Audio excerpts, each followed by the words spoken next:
విరాళాల్లో BJP టాప్లో ఉందట. BJP 2024-25 ఆర్థిక సంవత్సరంలో 6088 కోట్ల రాజకీయ డొనేషన్లు సేకరించిందట. వామ్మో, ఎక్కడి పైసలు ఇవి?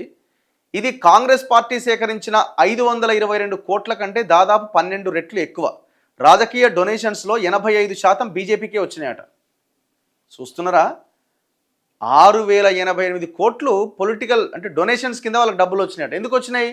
చాలా కంపెనీలు కథా వ్యవహారం ఉంటుంది. ఎందుకు? వాళ్ళు పవర్లో ఉన్నారు కాబట్టి. అధికారంలో ఉన్నటువంటి పార్టీకి ఎక్కువ డొనేషన్స్ వస్తాయి. రకరకాలుగా తీసుకుంటారు, బెదిరిస్తారు, ఇంకోటి లేకపోతే క్విడ్ ప్రోకో కింద ఒక పని చేసి పెడితే వాళ్ళు రాజకీయ డొనేషన్స్ ఇస్తారు.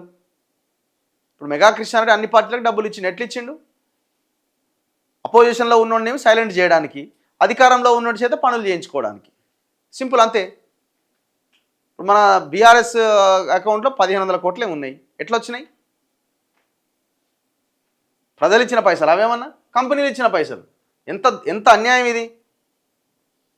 ఇప్పుడు ఆ కంపెనీల మీద, ఇప్పుడు ఒక పార్టీ అధికారంలో ఉంది, ఆ కంపెనీ ఫ్రాడ్ చేసింది, ఆ కంపెనీ ఆ పార్టీకి ఒక 100 కోట్లు ఇచ్చింది. ఆ కంపెనీ మీద చర్యలు ఉంటాయా? తప్పు చేసిన కంపెనీకి ప్రజలకి వాడేమైనా తప్పు చేసింది అనుకోండి, వాడి మీద యాక్షన్ ఉంటుందా? అసలు సిస్టమే చాలా వర్స్ట్గా ఉంది మన దేశంలో. ఇగో, ఎలక్టోరల్ బాండ్ల పథకాన్ని సుప్రీంకోర్టు 2024 ఫిబ్రవరిలో రద్దు చేసిన తర్వాత మొదటి పూర్తి ఆర్థిక సంవత్సరం అంటే 2024-25లో భారతీయ జనతా పార్టీకి 6088 కోట్ల రాజకీయ డొనేషన్లు సేకరించింది. ఇది కాంగ్రెస్ పార్టీ సేకరించిన 522 కోట్ల కంటే దాదాపు 12 రెట్లు ఎక్కువ. ఇవాళ కాంగ్రెస్ అధికారం లేదు కాబట్టి తక్కువ వచ్చినాయి, వాళ్ళ అధికారంలో ఉంటే వాళ్ళకి ఎక్కువ వస్తాయి. సింపుల్, అంతే. ఇప్పుడు వాళ్ళు తక్కువ తీసుకున్నారు కాబట్టి వాళ్ళకేం జెన్యూన్గా వచ్చిందని అనుకోవడానికి ఏం లేదు అక్కడ. మెగా కృష్ణారెడ్డి లాంటి వాళ్ళు కాంగ్రెస్కి ఇచ్చిర్రు, బీజేపీకి ఇచ్చిర్రు.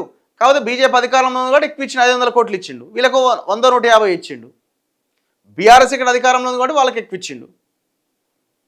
మొత్తం దోపిడీ సొమ్ము తీసుకున్నారు కదా.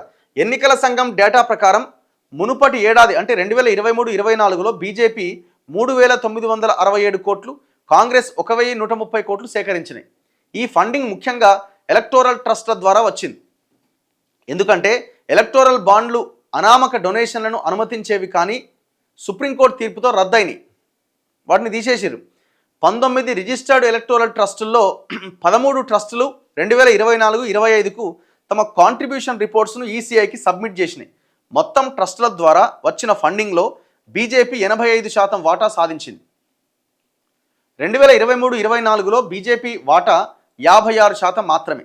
2024 ఏప్రిల్ 1వ తేదీ నుంచి 2025 మార్చి 31వ తేదీ వరకు ఇందులో 2024 లోక్సభ ఎన్నికలు కూడా ఉన్నాయి. 20,000 రూపాయలకు మించి వచ్చిన డొనేషన్ల వివరాలు ఈసీఐకి వెల్లడించింది. వచ్చిన నిధుల్లో కనీసం 95% అదే ఆర్థిక సంవత్సరంలో డిస్ట్రిబ్యూట్ చేయాలి. అన్ని రిజిస్టర్డ్ పార్టీలు representation of the peoples act 1951 మరియు ఇన్కమ్ ట్యాక్స్ యాక్ట్ 1961 ప్రకారం ఆడిట్ మరియు కాంట్రిబ్యూషన్ రిపోర్ట్లు ఈసీఐకి సబ్మిట్ చేయాలి. కంపెనీలు మరియు వ్యక్తులు డొనేషన్లపైన ఇన్కమ్ ట్యాక్స్ యాక్ట్ సెక్షన్ 80 కింద 100% డిడక్షన్ క్లెయిమ్ చేయవచ్చు. సో ఇట్లా మొత్తం వాళ్ళకు అనుకూలమైన నిర్ణయాలు, చట్టాలు, వ్యవహారం అంతా కథ నడుస్తున్నది.